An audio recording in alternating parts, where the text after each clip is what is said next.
சீரியல்களின் full எபிசோடுகளை Sun டிவியில் ஒளிபரப்பான உடனே எக்ஸ்க்ளூசிவாக சன் நெக்ஸ்டில் மட்டும் ஃப்ரீயா பாருங்கள்.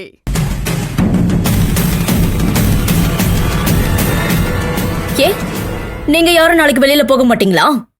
அன்னைக்கு இருக்குங்க எல்லாருக்கும். இவ்வளவு மாதிரி நைட்ல ஊர் சுத்துற பொண்ணுங்க நாங்க இல்ல.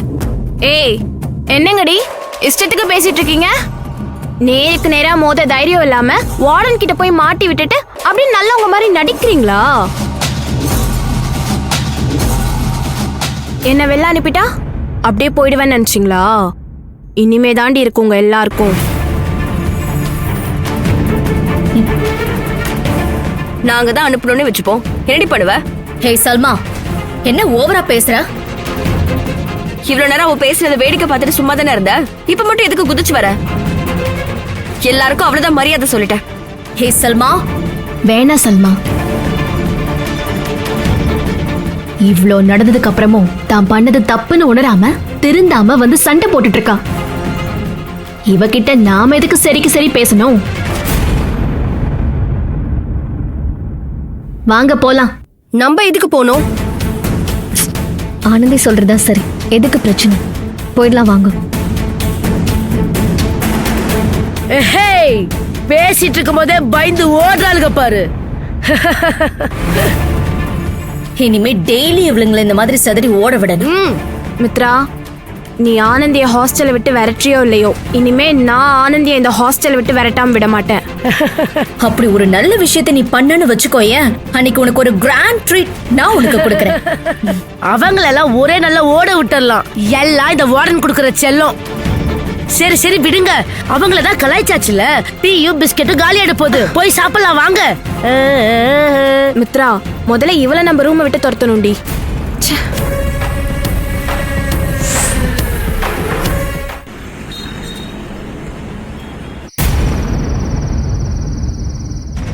அண்ணா. டேய், என்னடா வழக்கத்துக்கு மாறா ரொம்ப சந்தோஷமா இருக்க? அண்ணா, நம்மளோட கனவு, லட்சியம், ஆசை இதெல்லாம் ஒரே ஆர்டர்ல, ஒரே ஒரு ஆர்டர்ல நிறைவேற போகுதுண்ணா. என்னடா சொல்ற? ஹெரால்ட் ஏதாவது புதுசா பெரிய ஆர்டரா கொடுத்திருக்கானா? ஹெரால்டா? அவெல்லாம் அவ்வளவு பெரிய ட்ரக் டீலரே இல்லைண்ணா. ஹெரால்ட் டீலிங்க சக்சஸ்ஃபுல்லா முடிச்சு கொடுத்ததுக்கு பெரிய கிஃப்டா சர்ப்ரைஸா துபாயில இருந்து ஒரு கன்சைன்மெண்ட் கிடைச்சிருக்கு. டேய், துபாயில ட்ரக் மாஃபியாவோட சிம்ம சொப்பனம். ஒவ்வொருத்தனும் அவன் கூட பிசினஸ் வச்சுக்கணும்னு ஏங்குற ஏகே ஷேக். ஷேக்கா? நமக்கு ஒரு பெரிய கான்ட்ராக்ட் கொடுத்துருக்கான். ஃபர்ஸ்ட் ஆர்டரை சக்சஸ்ஃபுல்லா பண்ணி முடிச்சிட்டா அடுத்தடுத்து கண்டினியூஸா ஆர்டர் கொடுத்துட்டே இருப்பான். ஒவ்வொரு ஆர்டரையும் சக்சஸ்ஃபுல்லா முடிச்சிட்டா உலகம் ஃபுல்லா பிசினஸ் பண்ற வாய்ப்பு நமக்கு கிடைக்கும். எண்ணி 6 மாசத்துல பெரிய அமௌண்டா பாத்துலாம்னா. கோடி கோடியா பணம் நம்ம கையில இருக்கும். டேய், ஏகே ஷேக் கிட்டயா? அவன் ரொம்ப மோசமான ஆள்ரா. கொஞ்சம் சொதப்புனாலும் நம்ம தலை தப்பாதுரா. அண்ணா, நாம என்ன துபாயில இருக்கோம், இந்தியால இருக்கோம். நம்மள அப்படிலாம் ஒன்றும் பண்ணிட முடியாது. நாம கரெக்டா பிசினஸ் பண்ற வரைக்கும் எல்லாரும் நமக்கு நண்பன். சொதப்புனா நண்பனும் எதிரி. நாம சொதப்பாம பண்ணா எந்த பிரச்சனையும் இல்ல. நீ கான்பிடண்டா இருந்தா. சரி, எவ்வளவு சரக்கு அனுப்பணும்? ஹெரால்டுக்கு நாம அனுப்புறதை விட 3 மடங்கு அதிகமா அனுப்பணும். டேய், பெரிய கன்சைன்மெண்ட் ஆச்சேடா. தில்லை கார்மெண்ட்ஸ்ல வச்சு எப்படி இதை பண்ண முடியும்? சாத்தியமே இல்ல. ஏற்கனவே சொதப்பினதுனால அங்க கண்காணிப்பு அதிகமாயிடுச்சு. அதுக்கு தான் துபாய்க்கு போற சண்டே ஆர்டரை அர்ஜென்ட்டா டெலிவரி ஆகணும்னு கார்மெண்ட்ஸ்க்கு பிரஷர் கொடுத்துருக்கேன்.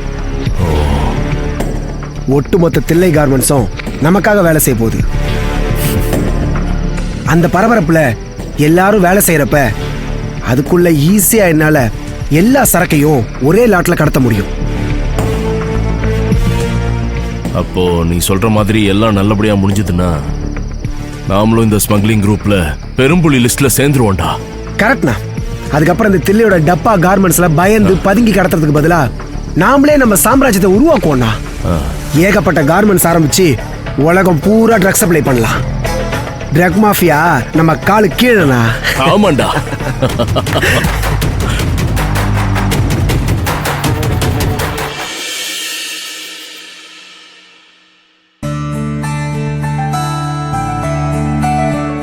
ஏய் காயத்ரி, உன்னை ஹார்ஸ் என்ன மூவ் பண்ண சொன்ன? ஏன் சோல்ஜரை நகர்த்துற?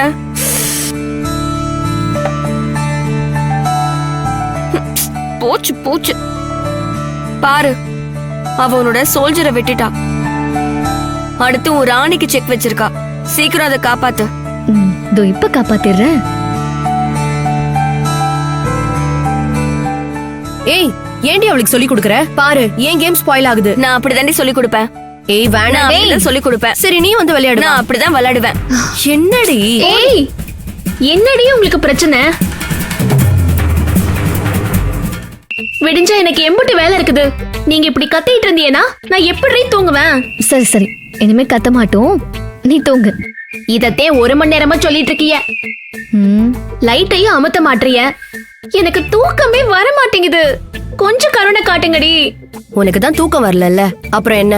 வா, கொஞ்ச நேரம் நாங்க விளையாடுறத பாரு. கத்துக்கோ. எனக்கு ஒண்ணு கத்துக்க வேண்டாம். நீங்க விளையாடுறதுனால தான் எனக்கு தூக்கமே வரல. அதுவும் இந்த சல்மா இருக்கா பாரு, என்ன கத்துறா. தூக்கமே வர மாட்டேங்குது சல்மா. என்னைய விடுங்கடி. சரி சரி, நாங்க வெளியில போய் விளையாடிக்கிறோம், நீ தூங்கு. ஹே பாவண்டி, அவ காலையில வேலைக்கு போனோம்ல, அவ தூங்கட்டும், நம்ம வெளியே போய் விளையாடலாம். நீ இவ்வளவு தூரம் கெஞ்சறனால உன்னை விட்டுடுறோம். வா போலாம்.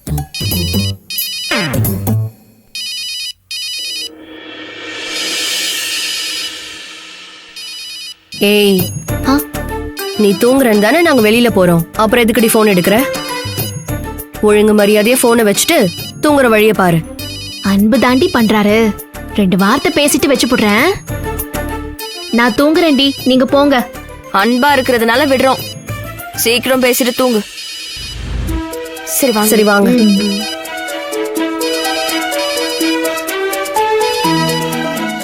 ஹலோ. ஆனந்தி, தூங்கிட்டீங்களா? இல்ல, இனிமேதே. கோவமா இருக்கீங்களா? நானா? நான் ஏன் உங்க மேல கோவப்படணும்? இல்ல, ரேவதி கல்யாணத்துக்காக உங்களுக்கு விழுந்த சீட்டு பணத்தையே விட்டு கொடுத்தீங்க. எல்லாரும் ஒன்னா போகணும்னு ரொம்ப ஆசைப்பட்டீங்கன்னு எனக்கு தெரியும். என்னால தானே அங்க எல்லாம் தடைப்பட்டு போச்சு. அதான் கோவமா இருக்கீங்களான்னு கேட்டேன். எல்லாரும் கல்யாணத்துக்கு போக முடியலையேன்னு மனசுக்குள்ள வருத்தம் இருக்கதே செய்யுது. ஆனா அந்த வருத்தத்துக்கு நீங்க காரணம் இல்லையே. எனக்கு உங்க மேல எந்த கோவமும் இல்ல. இன்னும் சொல்ல போனா, எங்க எல்லாரையும் விட ரேவதி கல்யாணத்துக்கு போக முடியாம போனது உங்களுக்கு தான் ரொம்ப வருத்தமா இருக்கும். எனக்கு நல்லா தெரியும். நீங்க தான் ரேவதியோட உயிரையும் மானத்தையும் காப்பாத்திருக்கீங்க. இன்னைக்கு இந்த கல்யாணம் நல்லபடியா நடக்குதுன்னா அதுக்கு காரணமே நீங்க தான். அந்த ரகு கிட்ட இருந்து அவ வாழ்க்கைய காப்பாத்தி கொடுத்திருக்கீங்க. நீங்களே கல்யாணத்தை விட வேலைதே முக்கியம் சொல்றீங்க.